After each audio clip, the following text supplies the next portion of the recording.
Hey guys, Beckwith here. I have an exciting video. I'm raising money for my EEG software company where we're trying to build the best software to detect seizures, the best software to look at brainwave data, and I'm going into a meeting and pitching a couple investors. So let's see how this goes. I've been anxious about it all week, but now that I'm here, now that it's time, I feel pretty confident, guys, because I know we've been putting in the work for the past 2 years. I know how good our medical device is. I know we're on the edge, the brink of FDA clearance, and I know what we have to change in order to do that. So I'm confident, but everyone has the fear. But are you going to let the fear stop you from doing something that could be beneficial for your long-term goals? In my case, nope, I overcame the fear. I'm here to pitch, and let's see how it goes. And guess what, guys? We won. We won the competition. Holy crap! That's $1,000. That's $1,000 check. Ta-da! Get outside so I can take a picture with it. Oh my God! So it's a day after the pitch, and I just wanted to share everything that I learned because I learned a lot, honestly. A lot of life lessons. So a few days before, I was debating on even going because not any other reason other than the fact that I was being scared. I think everyone's scared of public speaking. Imagine public speaking about your idea in front of 5 different people. That's an absolutely horrifying concept. And you're not required to be there. I guess that speaks to the reason why nobody else showed up to the event, because it's actually a very scary thing to do. But there was one person who showed up, and it was me. I feel like that's been a theme throughout my life, at least my professional life, and that's just been proven consistently over the past few years that I worked at the hospital and also in my business. I showed up to this investment event. I was down to my last couple $1,000. I pitched and I got another $1,000 to help run my business. So I think that was another reason why I was able to do it, because it was almost out of a little bit of necessity since I'm running out of money. So it's like, all right, Jared, you're scared, but you actually have no money. So get your butt out there and pitch. So I was able to overcome my fears, my doubts, my insecurities. And then by the time I got to the pitch, boom, supreme confidence. And I was able to give it without a flaw.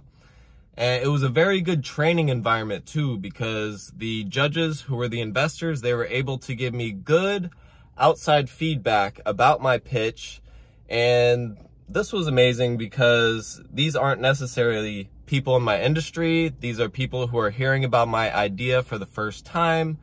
So it's good for me to bounce ideas off of people who are, I guess, brand new to seeing my business. And one thing I learned during my pitch is that I might have been a little too technical with the wording. You know, imagine you just learned about EEG. You just learned what an artifact is. You're still not really sure. And then the guy's going into talking about quantitative EEG. Oh my gosh. Yeah, I did make a mistake of making it a little too technical, but I feel like a lot of engineers make that mistake, but I can definitely fix that. If I ever go to any future investors who have no background in EEG, I'm going to have to change up my pitch, make things in a little bit more simpler language, because a lot of engineers, they think, oh, I'm so cool, I'm talking about all these things that nobody understands.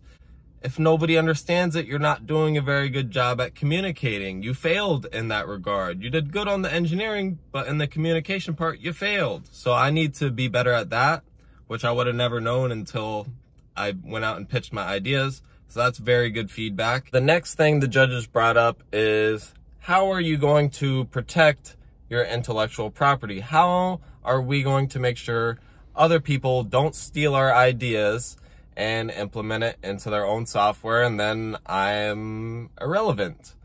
Well, that is a good concern, but I've always been of the thought that if I'm open with what I'm doing, if I share it with the world, yes, people will look at this and try to copy what I'm doing, But if enough people know about it, then they'll know, oh yeah, that's Jared's thing, the artifact reduction thing. Oh yeah, that's what Jared does. Oh, the EEG software, that's all Jared does.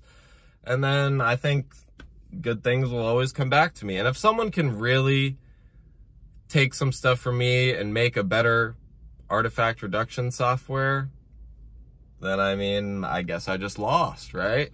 So that's something they were very worried about. But I think the best protection of your software is just in the fact of how good it actually is.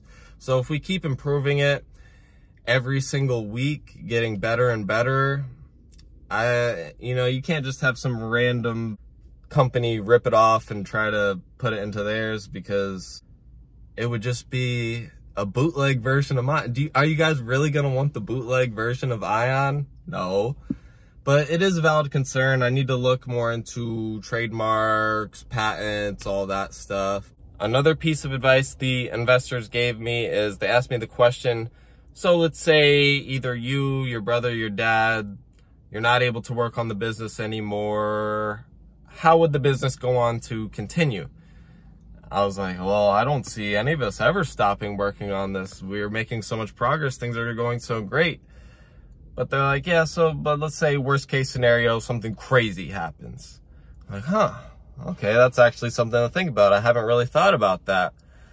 Because in a business, the show must go on no matter what.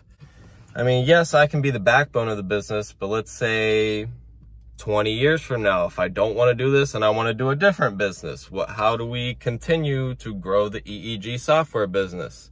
Even if I don't see it now, who knows what I'm going to be like in 20 years? I might want to exit the company. I might want to continue running this specific company. I might want to run a different company. Who knows? But I have to take this into account, that I have to build the business in a way that it can be self-sustaining in the future, even when I'm gone.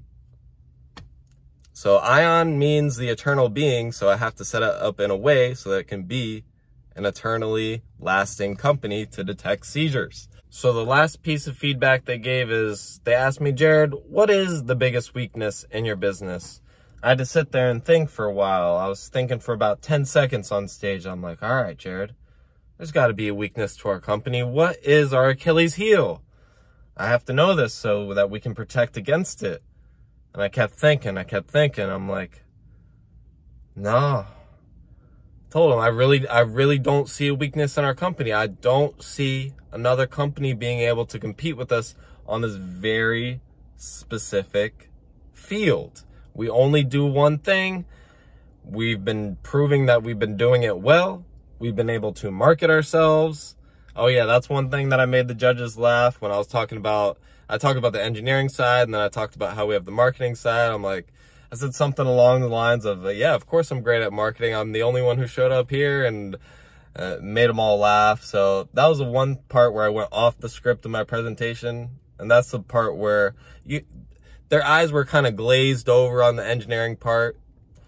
Understandably, mine would be too. Even smart people, they're like, that goes back to me needing to make the presentation more simple. But I'm learning a little bit of stage presence, guys. I got one laugh out of the audience, and I was able to present my ideas.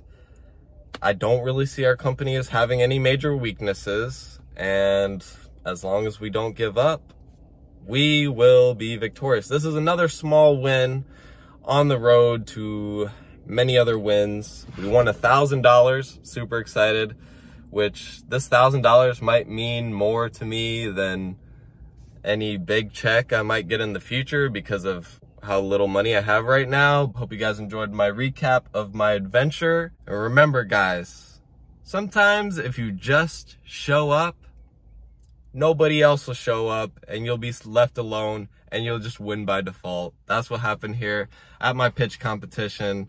I had the courage to show up, and it showed, and I won $1,000.